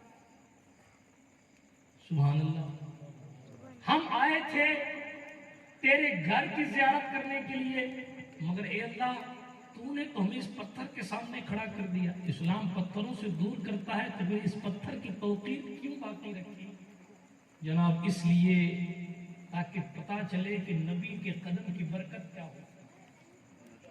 پتھر اور بھی بہت ہیں، ہاں ہونے دیجیے، سبحان اللہ، پتھر اور بھی بہت ہیں، مگر اسے اعزاز کیوں حاصل ہوا؟ ابراہیم خلیل اللہ کے قدم سے اسے نسبت حاصل ہو گئی۔ اللہ نے اپنی نشانی کے طور پر جناب والا اسے قرآن مقدس میں ذکر فرمایا۔ آگے چلیں، یہ حضرت ابراہیم خلیل اللہ ہے۔ آپ ذرا تصور میں جائیں، سوچیں کہ ہم خدا بند قدوس کے سوا کسی کی عبادت نہیں کرتے، مگر اللہ پاک نے اپنے حرم میں بلا کر، اپنے گھر میں بلا کر، اپنے گھر کے قریب رکھ کر ہمیں اور آپ کو نسبت کی تعظیم کرنا سکھایا۔ پتھر ہے مگر اسے نسبت ابراہیم خلیل سے حاصل ہے۔ پتھر ہے مگر اس نے ابراہیم علیہ السلام کے قدم کے نشان کو اپنے سینے میں جذب کر دیا ہے۔ اس نے اپنا سینہ ابراہیم خلیل اللہ کے قدم کے لیے چوڑا کر دیا۔ ابراہیم علیہ السلام کے قدم کے نشانات اس کے سینے پر آ گئے۔ ظاہر ہے اب یہ موقر ہو گیا، باوقار ہو گیا، باعزت ہو گیا، اس کی تعظیم ضروری ہو گئی، یہ خدا کی نشانی ہو گیا۔ اللہ اکبر کبیرہ۔ پہلے یہ پتھر خانہ کعبہ کی دیوار سے متصل تھا، ورنہ آپ سوچیں گے جس پتھر پر کھڑے ہو کر ابراہیم خلیل اللہ نے کعبہ بنایا تو کعبہ کی دیوار تو یہاں ہے، مقام ابراہیم یہاں ہے، اتنی دوری کیسے؟ یہاں کھڑے ہو کر کیسے انہوں نے بنایا کعبہ؟ جواب آئے گا پہلے یہ دیوار کعبہ سے لگا ہوا تھا۔ حضرت عمر کے دور میں ایک سیلاب آیا اور اس سیلاب کے دور میں مقام ابراہیم کا جو پتھر تھا وہ اپنی جگہ سے ہل گیا۔ جب وہ اپنی جگہ سے ہلا تو عمر بن خطاب کی خود تشریف آوری ہوئی۔ حضرت عمر فاروق اعظم نے اتنی دوری پر اس پتھر کو نصب کر کے وہاں یہ چیز تھوڑی سی ارد گرد اور پتھر لگا کر اس کو اعزاز کے ساتھ اس جگہ رکھ دیا، زمزم کے کنویں کے پاس۔ اصل زمزم کا کنواں وہی ہے جہاں مقام ابراہیم ہے، اسی کے بالکل رائٹ سائیڈ میں یا اسی کے بالکل پاس میں جو ہے وہ صحیح معنوں میں حضرت اسماعیل کے قدم سے نکلا ہوا پانی ہے۔ یہاں پھر نسبت کی بات آئی، ایک بندہ شفا ڈھونڈتا ہے مگر کسی پانی کو اسماعیل خلیل کے اسماعیل ذبیح کے قدم سے نسبت ہو جائے تو وہ پانی قیامت کی صبح تک کے لیے وہ پانی شفا بن جاتا ہے۔ کیوں؟ اس لیے کہ اسے حضرت اسماعیل کے قدم کی نسبت حاصل ہے۔ نسبتیں ایسی چیز ہیں جو پتھروں کی بھی تقدیر بدل دیتی ہیں۔ ہم اور آپ تو جناب والا پھر انسان ہیں، پتھر کو اگر نبی سے نسبت ہو جائے وہ باوقار ہو جاتا ہے، اس کے پاس نماز پڑھنے کا حکم ہے اور فرمایا نماز نفل پڑھنا آپ کے لیے ضروری ہے۔ فرمایا اس کے قریب کھڑے ہو کر دعا کرو، اللہ تمہاری دعا کو قبول کرے گا۔ اے اللہ، کوئی کعبے کے اندر دعا کرے تو دعا قبول ہو تو بات سمجھ میں آتی ہے، مگر ابراہیم کے قدم کے نشان کے قریب کیوں؟ جواب آئے گا محبوبوں کی تعظیم یہ ہے کہ اگر محبوب سے کوئی پتھر بھی محبت کرنے لگ جائے تو ہم اس کو بھی بے مثال بنا دیتے ہیں اور ہم اس کو بھی اپنے قریب رکھتے ہیں۔ آپ کہیں گے جب ابراہیم خلیل اللہ کی قدم کی برکت یہ ہے تو محمد رسول اللہ کے قدم کا معاملہ کیا؟ بزرگوں نے فرمایا ہے جب بارش آ کر تھوڑی سی بارش آ کر رک جائے تو یہ سمجھ جائیں کہ یہ بارگاہ خداوندی میں مقبول ہو گئے۔ نہیں سمجھے آپ؟ گجراتی میں سوہیل بابو سمجھائیں گے بعد میں۔ ابھی میں تیزی کے ساتھ میں گفتگو کو ختم کرتا ہوں۔ کیا عرض کر رہا تھا؟ سوال یہ مقام ابراہیم اللہ نے روشن دلیل رکھی، آیاتم بینات کا تاج پہنایا کہ جناب عبادت میری ہوگی، خدائی میری ہوگی، میرے علاوہ کوئی معبود نہیں ہے، میرے علاوہ کوئی عبادت کے لائق نہیں ہے۔ اسلام میں کسی اور کی عبادت کی اجازت نہیں ہے، اسلام میں خدا کے سوا کسی اور کو عبادت کے لائق مانا نہیں جاتا۔ اسلام کی بنیاد لا الہ الا اللہ ہے، یعنی اللہ کے سوا کوئی الہ نہیں، اللہ کے سوا کوئی عبادت کے لائق نہیں، ساری چیزیں اپنی جگہ مسلم، مگر عبادت میری کرنے آئے ہو کرو، مگر تعظیم میرے نبی کے قدم کے نشان کی بھی کرو۔ جب نبی کے قدم کے نشان کی تعظیم ہے تو نبی کے خاندان کی تعظیم نہیں ہوگی؟ جب نشان کی تعظیم، نشان کی اور مقام ابراہیم پر باتیں ہو سکتی ہیں، مگر میں تیزی سے آگے چلتا ہوں تاکہ جو بات سوچ کے آیا ہوں وہ آپ کی سماعت تک پہنچاؤں۔ وہ پتھر ہے ابراہیم علیہ السلام کے مقام کے نام سے منسوب ہے، کعبہ کی گرد رہتا ہے، جنتی پتھر ہے، جنت سے آیا ہے، نسبت ابراہیم خلیل سے۔ ایک میرے محبوب ہیں صلی اللہ علیہ وسلم، حجرے سے نکلتے ہیں منبر تک جاتے ہیں، منبر سے آتے ہیں حجرے میں تشریف رکھتے ہیں، یہاں سے گئے وہاں پہنچے، وہاں سے گئے یہاں آئے، یہاں آئے وہاں گئے۔ جنتی پتھر ابراہیم کے قدم سے لگے تو مقام ابراہیم بنتا ہے۔ فاطمہ زہرا کا بابا اگر منبر سے لے کے حجرے تک آئے، حجرے سے لے کے منبر تک جائے تو خود اعلان کرتے ہیں ما بینا حجرتی و منبری روضۃ من ریاض الجنہ. اب یہ مدینے کی زمین نہیں رہی فقط، بلکہ جہاں صبح و شام کئی مرتبہ محمد مصطفیٰ کے قدم سے اس زمین کو نسبت حاصل ہوتی ہے. اب مقام ابراہیم کا مقام اپنی جگہ مسلم ہے، وہ جنت کا پتھر ہے اور یہ جنت کی کیاری میں سے جنت کی کیاری ہے. سبحان اللہ سبحان اللہ. کیوں ہے؟ اس لیے کہ حضور کے قدم سے ابراہیم علیہ السلام کا قدم لگے تو مقام ابراہیم، اور حضور علیہ السلام کا قدم جس صدیق اکبر کے کندھوں پر ہو اس کا مقام کتنا بلند و بالا ہو. ابراہیم پتھر پر کھڑے ہو جائیں مقام ابراہیم.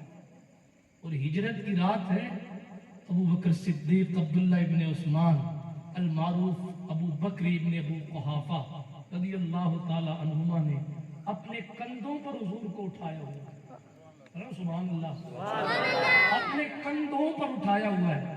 یار حضور علیہ الصلوۃ والتسلیم کے قدم جس کندھے پر گئے ہوں اس کندھے کا مقام ہم اور آپ بیان کر سکتے ہیں؟ اللہ اکبر.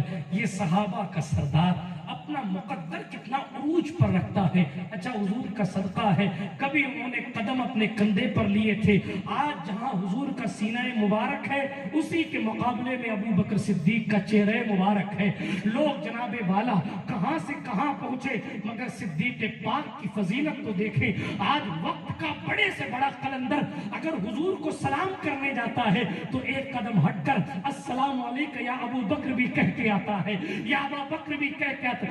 جلنے سے زیادہ جلنے والے لوگ سلام نہ بھی کریں تو بھی انہیں وہاں پہنچ کر صدیق کی یاد تو آتی ہوگی. سلام نہ بھی کریں چڑ ہو گئی ہوتی ہیں. کچھ ایسی کمپنیاں ہیں لمیٹڈ، محبت نہیں دل میں، سلام نہیں کیا. سلام کرو نہ کرو حضور نے اتنے قریب رکھا ہے کہ یاد تو بہرحال آئیں گے، یاد تو بہرحال آئیں گے. یار کوئی زندگی بھر کسی کے ساتھ رہے تو اس کا چرچا ہوتا ہے. فلاں سے جا کے پوچھو فلاں بتائے گا فلاں کے بارے میں. مگر اللہ اکبر حضور نے کتنی محبت فرمائی، زندگی میں بھی ساتھ رکھا، وصال کے بعد بھی ساتھ رکھا. ہم اہل سنت کا معاملہ یہ ہے کہ صاحب مزار اگر اجازت نہ دے تو کوئی ان کی مزار پہ حاضر نہیں ہو سکتا. عام سا بندہ بھی کہتا ہے ارادے روز بنتے ہیں مگر وہ ٹوٹ جاتے ہیں. وہی اجمیر جاتے ہیں جنہیں خواجہ بلاتے ہیں. یار جب خواجہ کے بلائے بغیر کوئی اجمیر نہیں جا سکتا تو مصطفیٰ کے سلائے بغیر کوئی گنبد خضرا کے سائے میں کیسے آ سکتا ہے؟ مقدر کی بات، اپنے عروج اپنے مقدر پر ناز کریں کہ ہمیں حضور کی نسبت ملی ہے. بہرحال عرض یہ کرا حضور علیہ السلام کے قدم زمین پہ پڑتے ہیں وہ جنت کی کیاری بن جاتی ہے.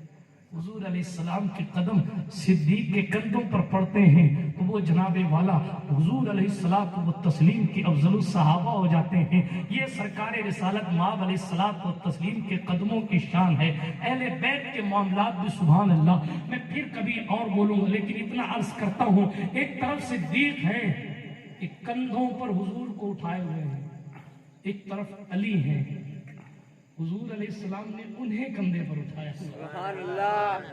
اہل سنت والجماعت درمیانی جماعت کا نام ہے.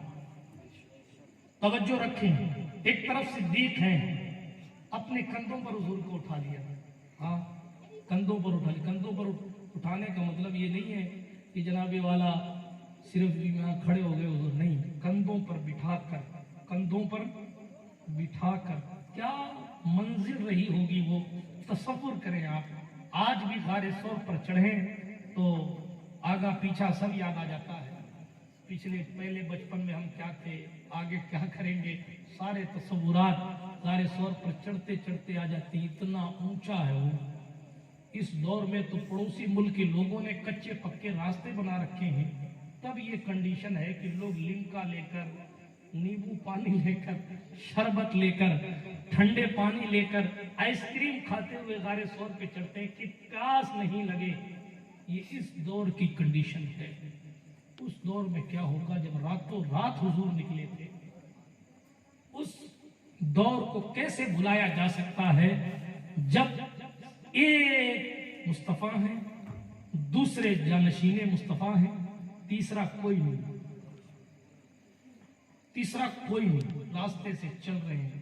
غار ثور شروعات ہوئی، نوکیلی پہاڑیاں اور کانٹے والی جھاڑیاں مصطفیٰ کے نازک قدم میں چبھیں تو حضور علیہ الصلوۃ والتسلیم کے پائے مبارک زخمی ہو گئے۔ جب حضور کے قدمان اطہر زخمی ہوئے تو ساتھ چھوڑ کر بھاگ جانے والے کو صدیق نہیں کہتے ہیں۔ ہاں، ابو بکر صدیق رضی اللہ عنہ نے کہا یا رسول اللہ اگر اجازت ہو تو آپ میرے کندھے پر آ جائیں۔ اس سے دو فائدہ ہوگا، ایک تو آپ کے قدم مبارک زخمی نہیں ہوں گے، ایک تو آپ کے قدم مبارک زخمی نہیں ہوں گے، دوسرا جو دشمن ہمارے پیچھے ہیں وہ جب دو قدم کے نشان تلاش کرتے کرتے ایک ہی قدم دیکھیں گے تو وہ یہ سوچیں گے کہ شاید ادھر سے محمد نہیں گئے ہوں گے، کہیں اور دو لوگوں کا راستہ ہوگا، وہاں تلاش کرو جہاں دو لوگوں کے قدم کے نشان ملتے ہوں گے، اس لیے آپ میرے کندھوں پر آ جائیے۔ صدیق اکبر کی اس قربانی پر میری زندگی قربان کہ انہوں نے اپنے کندھوں پر بٹھا کر مصطفیٰ کو غار ثور چڑھایا ہے، جبل ثور پہ چڑھایا ہے۔ اسی لیے عمر بن خطاب کہتے کاش میں ابو بکر کے سینے کا ایک بال ہوتا۔ عمر کہتے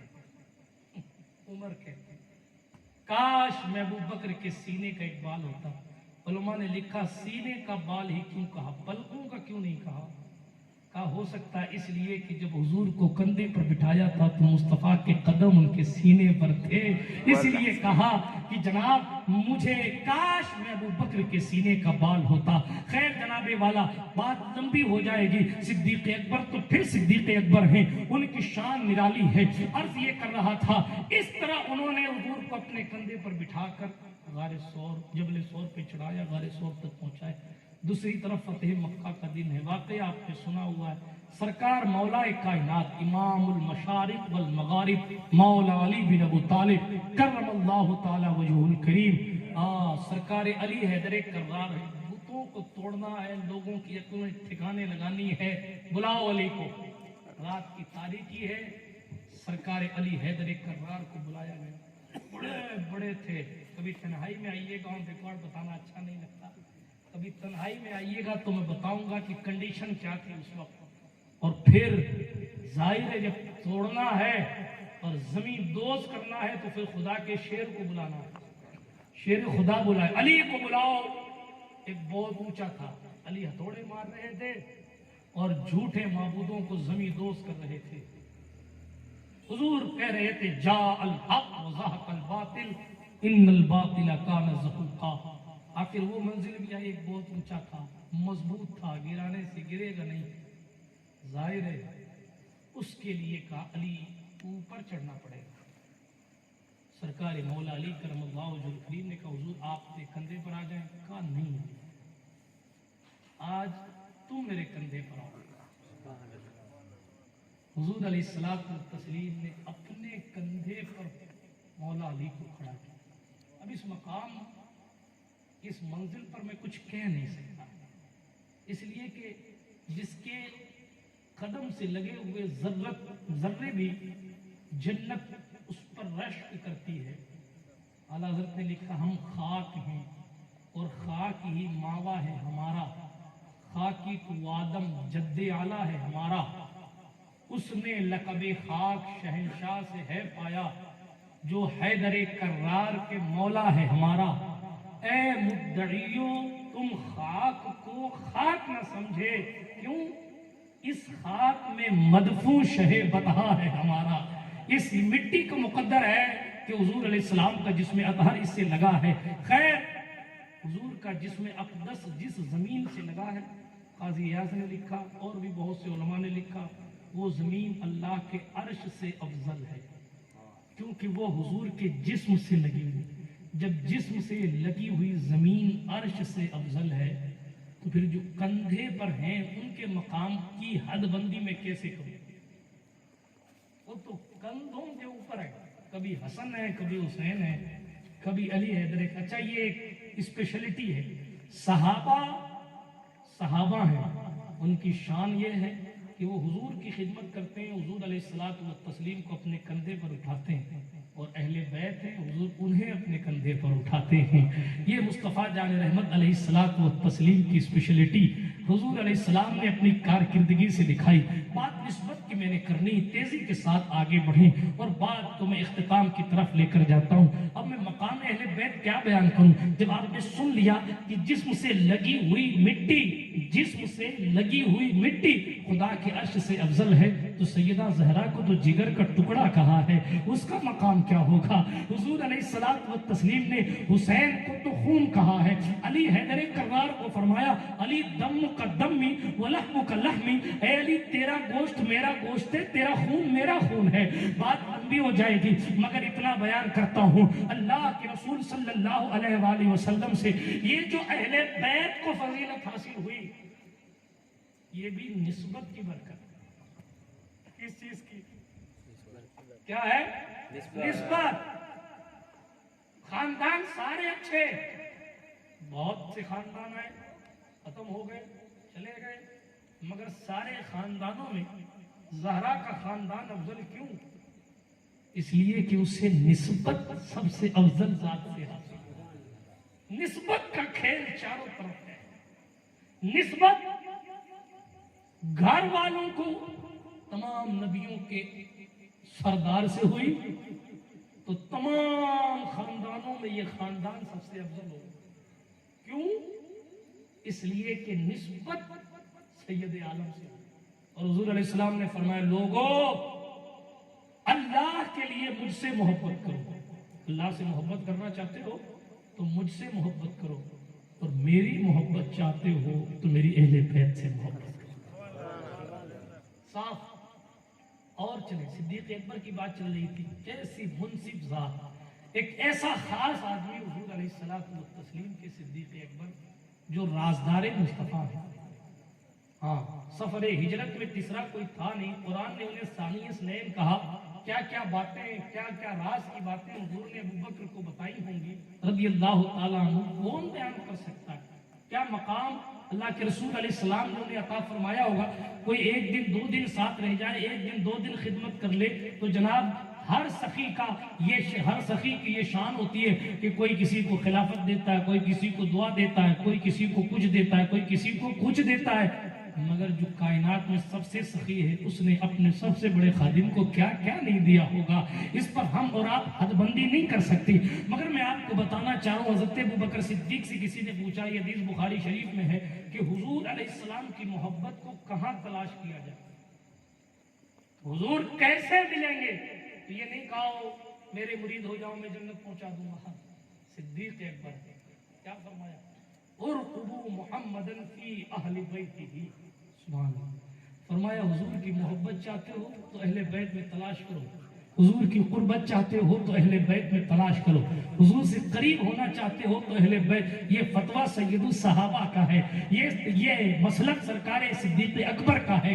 انہوں نے فرمایا ہے کہ جناب والا سرکار مدینہ علیہ السلام سے قریب ہونا ہے تو جناب حضور کی اہل بیت کی خدمت کرو، حضور علیہ الصلوۃ والتسلیم کے اہل بیت سے محبت رکھو. میں بات کو تیزی کے ساتھ ختم کرنے لگا ہوں. نسبت کی باتیں تو ایک ایسا موضوع ہے کہ رات بھر اس پر گفتگو چلتی رہے گی اور بات ہوتی رہے گی، اس لیے کہ جناب والا شروع سے لے کے اب تک جدھر آپ نگاہ جمائیں گے مدینہ اس لیے افضل نہیں ہے، مدینہ اس لیے افضل نہیں ہے کہ وہ عرب میں آتا ہے، مدینہ اس لیے افضل ہے کیونکہ حضور کا قدم وہاں ہے. قرآن کہتا ہے لا اقسم بہذا البلد وانت حل بہذا البلد. اے محبوب اس شہر کی قسم، کس شہر کی قسم؟ مکہ کی قسم کہ مدینہ کی قسم، طائف کی قسم یا جناب والا کسی اور شہر کی قسم؟ فرمایا وانت حل بہذا البلد، تم جہاں جہاں رہو گے اس شہر کی قسم.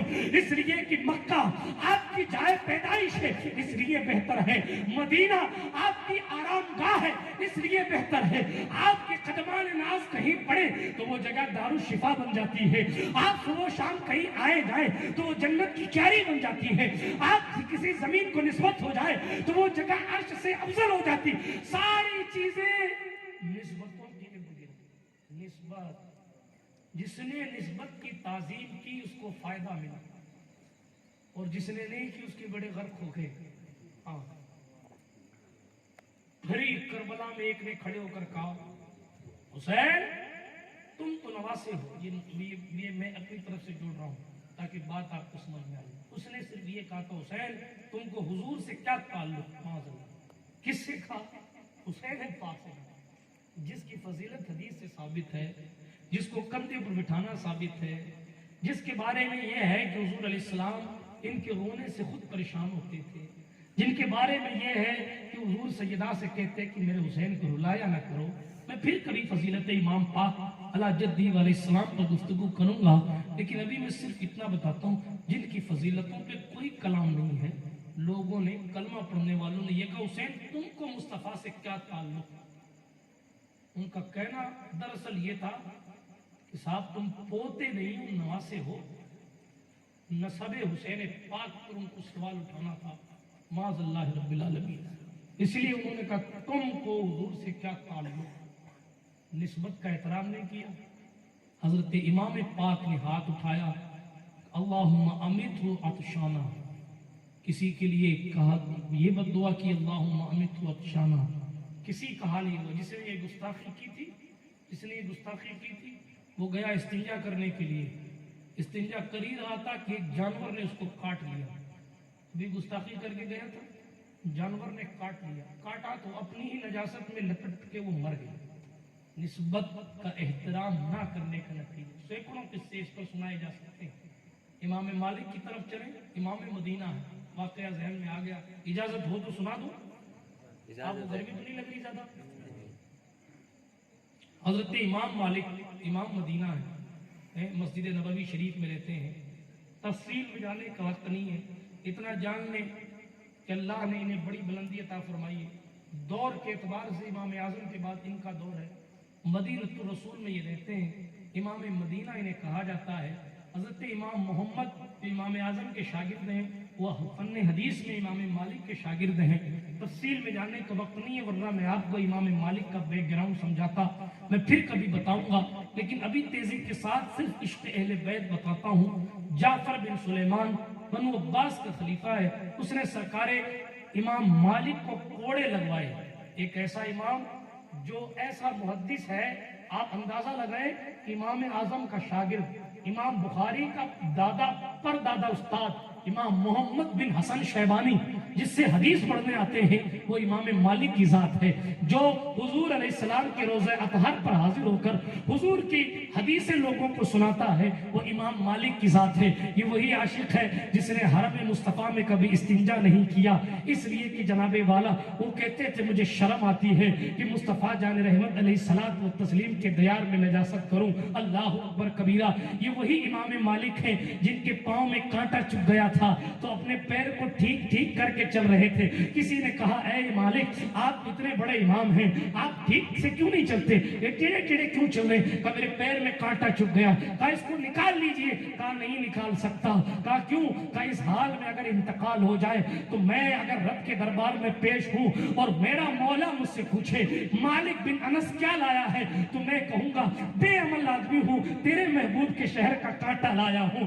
جو مسجد نبوی میں حدیث پڑھاتا ہو وہ عشق میں اتنا ڈوبا ہوا ہے, جن کے پاس سجدوں کی سوغات نہیں وہ کیا کریں گے. عشق جناب والا جب عشق سکھاتا ہے, آداب خود آگاہی کھلتے ہیں فقیروں پہ, اسرار شہنشاہی. اے عشق تیرے صدقے جلنے سے چھٹے سستے, وہ آگ لگائی ہے جو آگ بجھا دے گی. برادران ملت اسلامیہ, یہ امام مدینہ ہے, یہ امام مالک ہے, ان کے رتبے کی شان نرالی ہے. یہ وہی امام ہے جو مدینہ رسول کی پرانی دیواروں کو دیکھ کر ان کو چومتے تھے. کسی نے کہا تھا مالک کیوں چومتے ہو کھنڈروں کو, کیا ملے گا ان سے. امام مالک نے کہا تھا اس لیے کہ دور رسالت مجھ سے قریب ہے, ہو سکتا ہے مصطفیٰ نے اس سے ٹیک لگایا ہو اس لیے میں اس کو چومتا ہوں. سامنے والا کہتا مالک ہو سکتا ہے حضور نے ٹیک نہ لگایا ہو. امام مالک کہتے اگر ٹیک نہ لگایا ہو تو سکتا ہے حضور نے اس کی طرف نگاہ کی ہو, بس میں حضور کی نگاہوں کی کرنوں کو چوم رہا ہوں. کہا مالک یہ بھی تو ہو سکتا ہے حضور نے اس طرف کبھی دیکھا نہ ہو. کہا ٹھیک یہ بھی بات مان لی, مگر ہے پرانا پتھر اس میں تو کوئی کلام نہیں کہ اس نے میرے محبوب کو دیکھا ہے تو میں اس کی نگاہوں کو چوم رہا ہوں۔ اللہ نعرہ تکبیر، نعرہ رسالت، شان مصطفیٰ۔ یہ عشق ہے جناب، یہ عشق ہے، یہ عشق ہے۔ بات تیزی کے ساتھ آگے بڑھاتا ہوں۔ یہی امام مالک ہے، بہت بیک گراؤنڈ لمبا چوڑا ہے، بڑی علمی شخصیت۔ کسی مسئلے پر وقت کے خلیفہ نے انہیں کوڑے مارے، وقت کے محدثین۔ آپ سوچیں نا کہ بخاری کا دادا استاد جس سے حدیث پڑھنے آتا ہو، اس کا علمی مقام کیا ہوگا؟ خلیفہ بنو عباس نے اتنے کوڑے مارے جعفر بن سلیمان نے کہ امام مالک بے ہوش ہو گئے۔ انہیں اٹھا کر لوگ لے گئے۔ جب ہوش میں آئے تو خلیفہ منصور عباسی نے کہا میں تمہارا بدلہ لوں گا اور میں جعفر بن سلیمان سے تمہارا بدلہ لوں گا۔ آپ تمہارا عشق کسے کہتے ہیں؟ آج تو سید صاحب کے جملے برے لگ جاتے ہیں۔ آج تو جناب دو بات اگر کڑوی آ جائے تو پھر دل کی کیفیت بدل جاتی ہے۔ اگر ہائے رے محبت دیکھیں، آپ عشق دیکھیں، اتنا بڑا امام جس نے قیامت تک کے لیے اپنا علم صدقہ جاریہ کر دیا۔ بڑی بڑی حدیث کی کتابیں ان کی محنتوں کا نتیجہ ہے۔ علماء بیٹھے دیوبندی بھی پڑھاتے ہیں، موتا امام محمد، صدقہ امام مالک کا ہے۔ ہر حدیث امام مالک سے شروع ہوتی ہے۔ آپ موتا امام محمد شریف اٹھا کر پڑھیں۔ تفصیل میں جانے کا وقت نہیں، میں نے کہا ورنہ میں آپ کے امام مالک کا مزید بیک گراؤنڈ بتاتا۔ اتنی بڑی ذات ہے۔ خلیفہ منصور نے کہا تمہارا بدلہ لوں گا، اتنے بڑے امام کو اس نے مارا کیسے؟ اے ڈیور والو، امام مالک نے پلٹ کر کہا اللہ کی قسم کوڑا میرے جسم سے جدا نہیں ہوتا تھا، میں خلیفہ کو معاف کر دیتا۔ کہا کیوں؟ آپ کا جرم نہیں، آپ کو سزا کس بات کی؟ آپ نے کوئی خطا نہیں کی، آپ کو کوڑے کس بات کے؟ اور آپ بدلہ کیوں نہیں لینا چاہتے؟ کہا کچھ بھی ہو اس کا تعلق بنو ہاشم سے، وہ میرے حضور کا خانوادہ ہے۔ کل قیامت کے میدان میں اگر قدرت کے فرشتے جعفر بن سلیمان کو پکڑنے کہ تم نے مالک کو کوڑے کیوں مروائے تھے اور ان سے پوچھ تاچھ ہو، ان سے مواخذہ ہو، تو مالک کو حضور کے سامنے میں رسوا نہیں ہو جاؤں گا کہ حضور کے خاندان کے ایک شخص سے میری وجہ سے پوچھ تاچھ ہو رہی؟ اگر میں اپنا مقدمہ باقی رکھوں گا تو فرشتے انصاف کا دن ہے، وہ پوچھیں گے کہ تم نے کیوں کوڑے مارے۔ آج مالک یوم الدین کے سامنے، اس یوم الدین میں آپ کو حساب دینا پڑے گا۔ کہتے میرے عشق نے کہا حضور موجود ہو اور حضور کے خاندان سے میری وجہ سے کسی کے بارے میں پوچھ گچھ ہو تو میرے دل کو یہ گوارا نہیں ہوا۔ اس نے غلطی کی ٹھیک ہے، مگر اس کی نسبت مصطفیٰ سے ہے، اس لیے مالک ہرگز بدلہ لینے کا سوچتا بھی نہیں۔ یہ ہے محبت اہل بیت۔ جنید بغدادی کو پڑھیں، مشہور پہلوان جن کی پہلوانی کا سکہ دور دور تک جمع ہوا ہے۔ لوگ جنید کی پہلوانی کو سلامی دینے آتے ہیں۔ اس وقت کے نوجوان ان کو اپنا آئیڈیل سمجھتے ہیں اور ان کی طرح کشتی کرنا سیکھتے ہیں، ان کی طرح کھانا پینا رہنا سہنا سیکھتے ہیں۔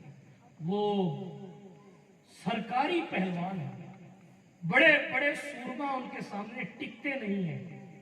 کئیوں کو ہرا کر وہ اس منزل تک پہنچے ہیں کہ لوگ انہیں اعتبار کی نگاہ سے دیکھتے ہیں، مگر زندگی ایک دن ایسی پلٹتی ہے کہ ایک نحیف و ناتواں کمزور سا شخص دربار میں درباریوں کے پاس پہنچ کر، بلکہ دروازے پر پہنچ کر واچ مین سے کہتا ہے، داروغہ سے کہتا ہے جاؤ بادشاہ وقت سے کہو کہ میں جنید سے کشتی کرنا چاہتا ہوں۔ لوگ کہتے ہیں تیرا دماغ خراب ہو گیا ہے، تیرا وجود دیکھا ہے،